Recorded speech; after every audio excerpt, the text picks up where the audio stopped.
Am I the a-hole for not allowing my sister to use my farm as her wedding venue? My late grandpa started his farm whilst he was in his early 20s. There were financial problems along the way, but it became successful, and he became rich. My late grandma, who died last year, grew up in the average working-class home. My parents come from rich families and went to private schools and Ivy colleges. My mother and father always wanted 3 kids. 2 girls and 1 boy. I'm the youngest out of 3 girls, and my parents were desperately hoping their last child would be a boy, but since I was a girl, they were resentful to me and they didn't show any love to me, and I was pretty much treated like Cinderella. Because my parents showed resentment towards me, my sisters did too, and I was bullied by them, and they got away with it. We were treated differently as they both went to private schools, private colleges. They were also allowed to do whatever they wanted and eat whenever they wanted. I went to a public school,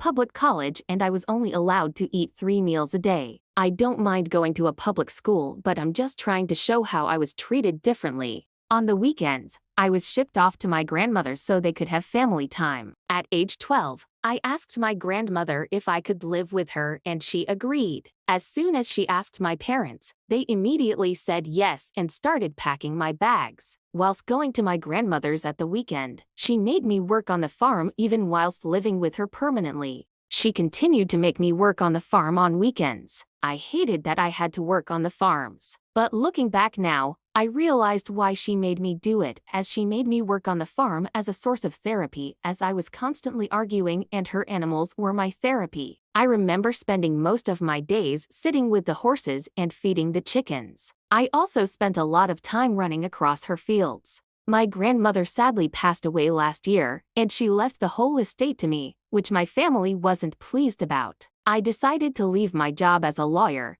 and work full-time on the farm, and I'm so much happier. When my grandmother was alive, she also used part of her fields for wedding venues and events. She also allowed charities to have events on her farm free of charge. 2 months ago, my sister got in contact with me after 4 years of no contact and said she's engaged and asked me if she could use grandma's field as a wedding venue as she would like to get married. The thing is, I can't let go of the past and I have started therapy. I told her I need some time to think about it. My first thought was to charge my sister a price for the venue and make it a price she couldn't afford, but it didn't feel right, so I simply said no. Now she passed my number on to my parents and my other sister, and they're all saying this is my grandmother's farm and she should be allowed to get married on the farm, and I should even do it for free. My emotions are pretty high right now, and I need to know, am I the a-hole here? Here are the top comments. This is your response.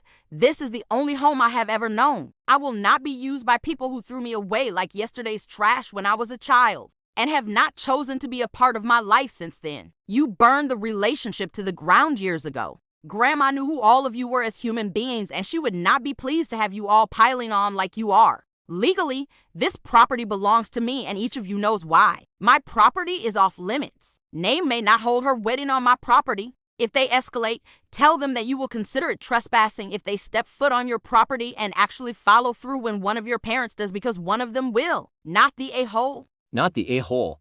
This is not grandma's farm anymore. This is your farm and your home, a home that has provided you a safe place for years. It's up to you how you use your home and who is welcome. Not the a-hole. Tell them if they wanted the privileges of being your family, they should have treated you as a loved family member from the start rather than an unwanted burden. They didn't want you in their lives then. You don't want them on your property now.